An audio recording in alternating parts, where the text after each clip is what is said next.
Welcome everybody to Off the Top Media. I am Scalz, and tonight it is back to the OG host of FNR.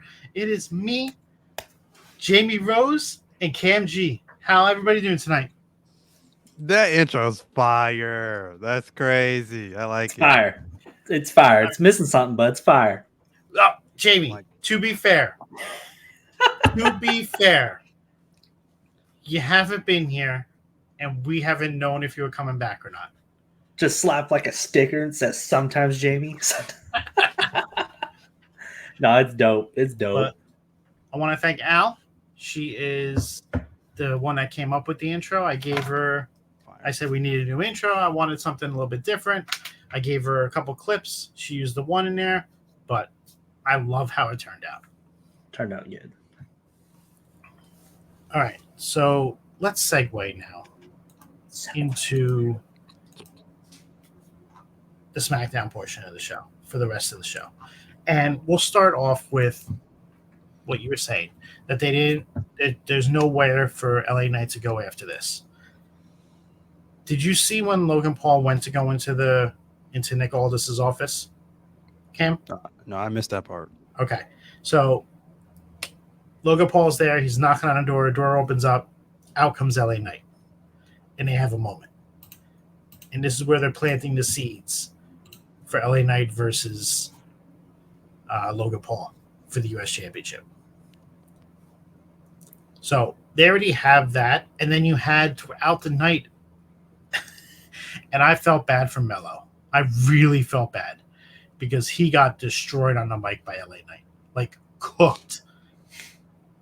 And Mello's good, but LA Knight's just levels ahead. Mm-hmm. Did you see that promo? Yeah, I saw that. Like, man, that was rough for Mello. Yeah. And then Mello tried to come back after he lost the match, after Knight lost, before his match. I want to see the rebuttal after that. Like, I want to see if there's a digital exclusive of LA Knight going back up to Mello to continue this. Because that could be a great feud between those two as well. Yeah. Fact. Both guys lost, though. Right, but that's a stepping stone to where they can go after each other now. And just the feud between them two, both on the mic and in the ring, could be very entertaining. Oh, yeah. But it's like, who would be the babyface and who'd be the heel in that? I mean, LA Knight's really the babyface. Yeah. And it was just great. Like, LA Knight's like, no one's going to spell HIM. What the hell are you talking about? You want to know what everybody's talking about? What everybody's saying. And the whole crowd went nuts. And it was great. Oh, Speaking of the crowd, ever since Backlash, all these crowds are trying to one-up each other. And I'm here for it. Singing Randy Orton's theme every week. This is great. We haven't seen crowds like this in a long time. Well, yeah, because they saw what they did in France, and they're just like, okay, we got to step our game up.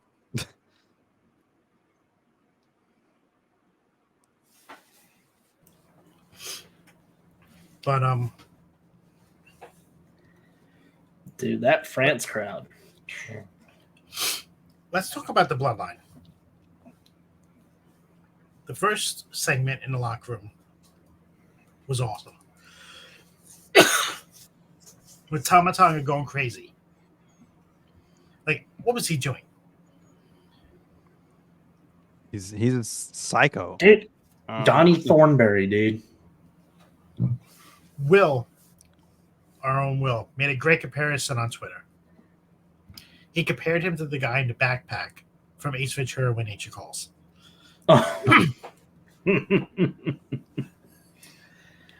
My response to him was, I also thought it was like this, and I posted a picture of a gremlin because both could be good comparisons for him. Did y'all notice when they came out to the ring? Solo's in the red, Tama and Tonga are in black, but Paul Heyman is wearing blue. How he's not matching what they're wearing. he always matched with Roman around. I mean, I think that's another clear indication, and I think he's not really with this current iteration of the bloodline. So Something's gonna happen, and the seeds were already planted last week and they showed it again on the replay early in the night when Solo was hugging Paul Heyman. You could see him looking at Tama and Tonga, like, we're gonna get this guy. Like, he's not part of us anymore. Oh yeah. And I'm excited to see where this goes. realistically, I'm honestly surprised that they haven't really like turned on him already. Like, Yeah. you know, like as much as Solo has like threatened Paul, you know, I'm surprised he hasn't turned on him yet. Well, that's Roman's boy. Well, I mean, you saw what happened last week when after they won the match, they were all raising the ones, and they made sure that Paul was raising him. Looking back, he was like, "See, I'm doing it. I'm doing it." Like, the seeds are being planted, and when this happens, it's gonna be great because you know who is gonna come save the day. Is gonna get a massive pop too. Crazy. And they wanted a babyface Roman. They're gonna get him. There's already we want Roman chants in almost every arena, if not every arena they go to now. So dude's already a babyface, an over babyface, and he hasn't done anything yet. All he did was lose the title. That's it. Dude's on vacation with his feet up. He's a babyface now. Dude's on vacation for a month and a half, and he turned babyface. Crazy.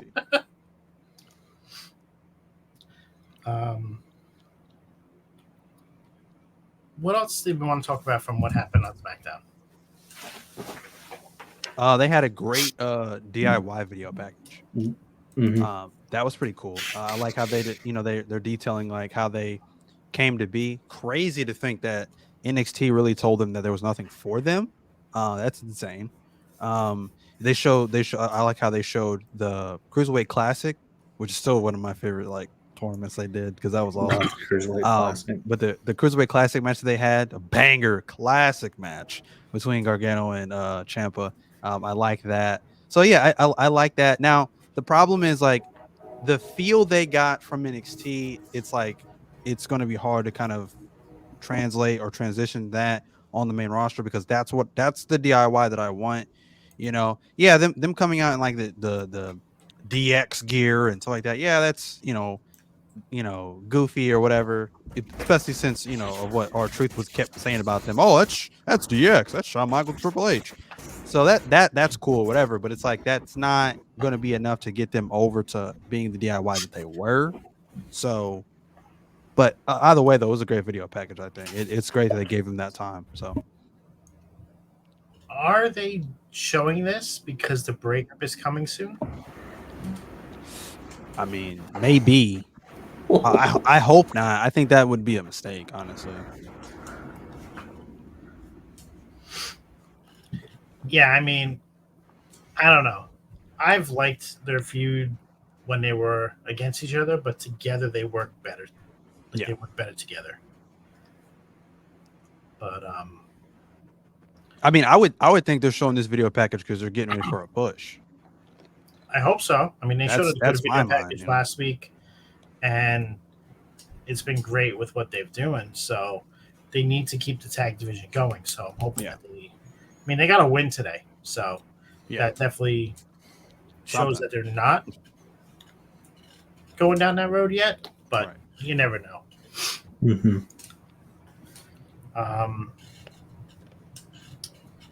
What else do we have? I'm trying to think of what else there was on the show. It was the contract signing with Cody Rhodes and Logan Paul. Yeah, I'm missing a big part of what happened. You didn't really miss much. That was a great segment. I thought this was the best Cody Rhodes promo, probably since the promo he cut on The Rock. Honestly, and when you get, like I said, when you get Cody fired up like that, and he's giving you this, this passionate promo or whatever, I feel like that's the best Cody Rhodes. Yeah. So they got to figure out a way to put him in more feuds like that, where his opponent's really getting under his skin, and he gives that fired up promo or whatever. But when you put him in feuds, like that's where I kind of like. I mean, I guess it doesn't really matter now because the match was fire, but that's kind of where they dropped the ball a little bit with the feud or one off, I guess you could say, with him and AJ. Is you didn't get that Cody Rhodes. You got this like, oh, there's this mutual respect. Oh, you wrestled my father. Oh, da da da. But you didn't. It wasn't convincing. Like, I need to beat you. Like this title that's on my shoulder right now is my life. Like I didn't get that. I didn't get that feeling from Cody Rhodes. It was more just, oh, I have to beat you because you're not taking the title from me. I just won this. I went through 2 years of trying to beat Roman. Blah, blah. Like I just didn't get that feeling like you're gonna have to kill me to get this title off of me type thing. You know what I mean? With this promo, it's like, okay, now we're getting somewhere. Now we're cooking. So yeah, it's gonna be an amazing match. I mean, Logan is just a natural heel. I mean, he's a natural in this business. He's just that guy. And the whole lawyer thing, I mean, it was pretty good stuff. I mean, this is pro wrestling in a nutshell. I mean, I think he's done enough to prove to everybody. It's like he when he's in the business, he gives it, So, me, I'm a joke around and say, hey, you haven't missed much, but this is gonna tear the roof off. It's gonna, you saw the match he had with Roman and what it did there in Saudi Arabia. So he's a star, no matter how you like him or not. Kid's a star, and Cody Rhodes is going to be a good defense for him. Shadow, what are your thoughts? Yeah. And before you go, speaking of Friday Night SmackDown, did you just see Kel McCarr and Marchant, bro? No, I'm on. Bro, they just threw down. I've been here like in the background for like 10 minutes now, just making faces and shit. Yeah, but I could have bring you with some of the shit you were doing. I could have bring you up sooner. I didn't really watch SmackDown because wrestling sucks. But in regards to what Cam and Jamey said, what do you think about Logan Paul versus Cody Rhodes? I could get two less. I did catch the Cody promo, and I could have done without the Dusty Rhodes reference. He always finds a way to I know it's getting more played out than Roman Reigns' missionary every night. Hard times breed better men. But I like how they did the little swerve because we all thought that we weren't sure if it was going to be title for title or just his title on the line. And I like how they did it where the contract was made title for title. Mm-hmm. And Logan Paul was like, nope, no, I never said my title was on the line. Mm-hmm.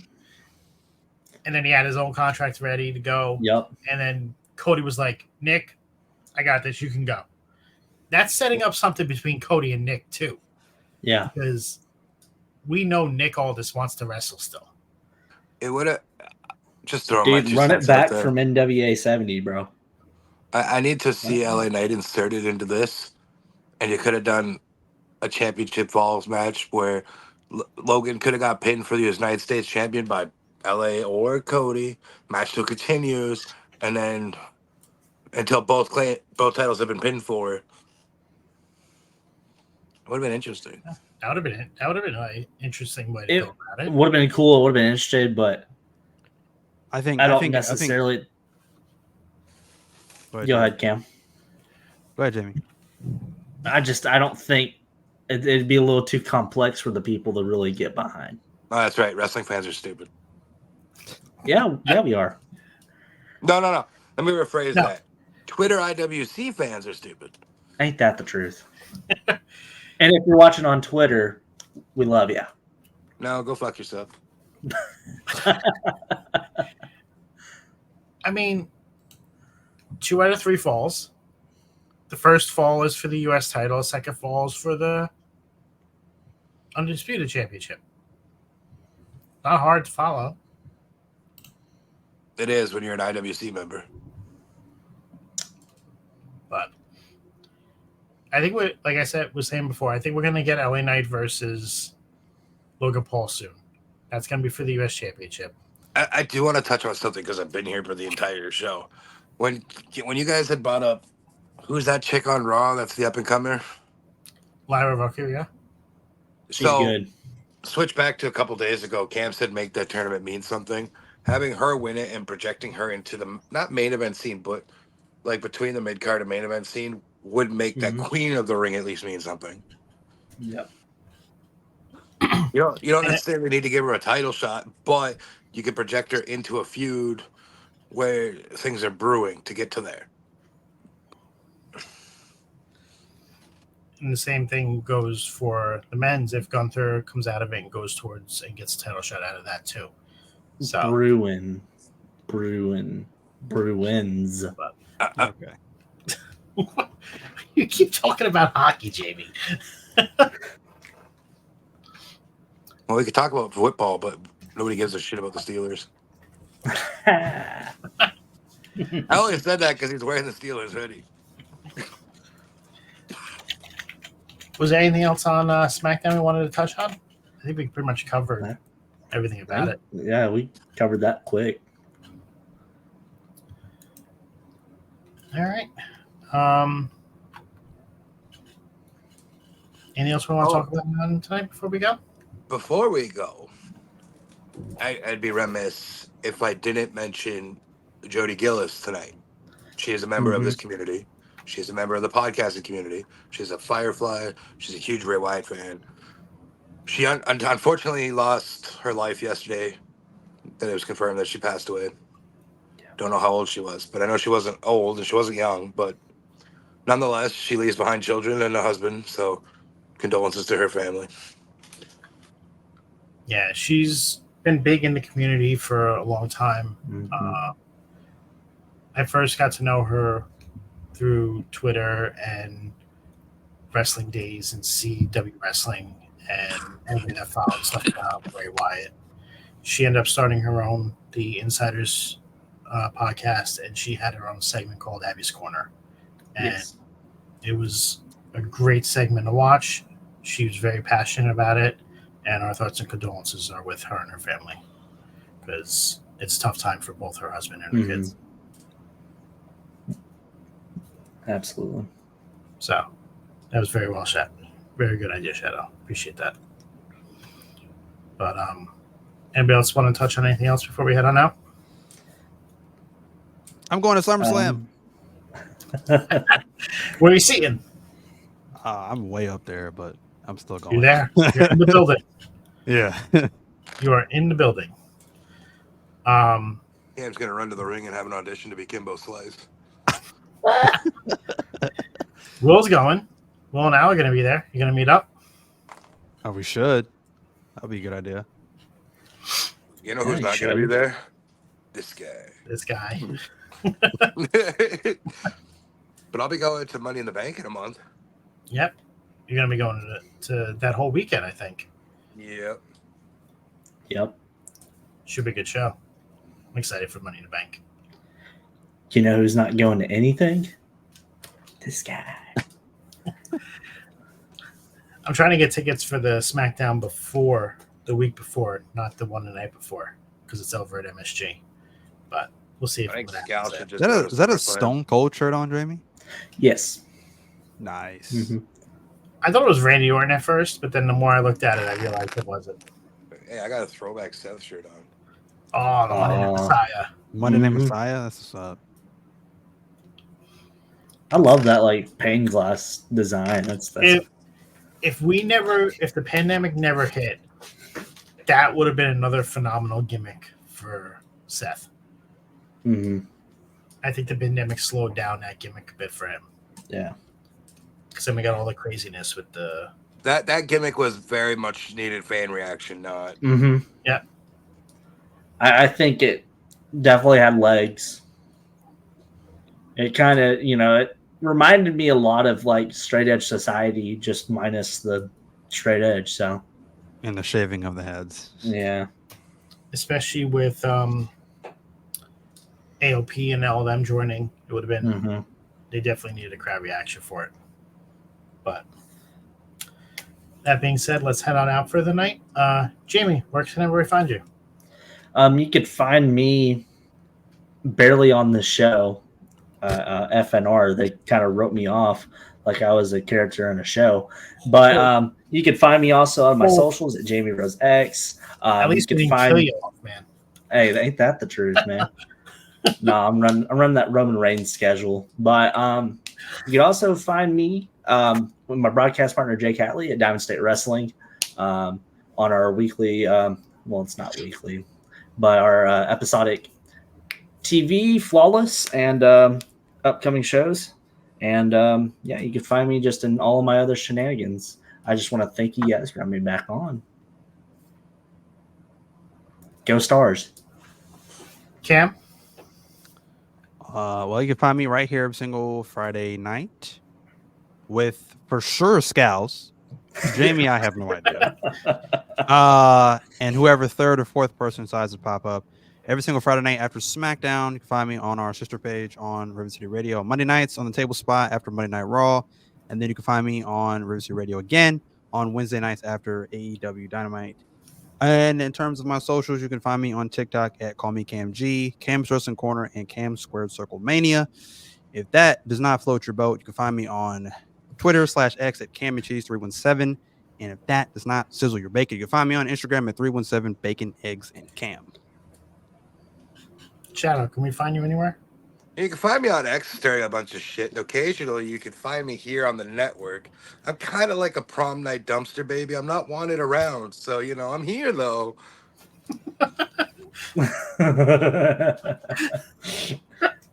Wow. I mean, I'm here because y'all made bad choices. My bad. On that note, I am Scalz. You can find me here on Friday Night Review with Cam. And like he said, whoever decides to show up on Tuesday night on NXT on Tap with Jack Spo and Phil. And then whenever else I decide to pop up on the network. On YouTube and Twitch, it is Off the Top Media. And on TikTok, Twitter, and Instagram, it is Off the Top Media _. I want to thank everybody for stopping out tonight. We'll see you again soon. Make sure you guys check out Rivet City Radio for our sister page. They will be doing bot spots and chair shots on Sundays at 8 p.m. Have a great evening. Thanks for stopping by.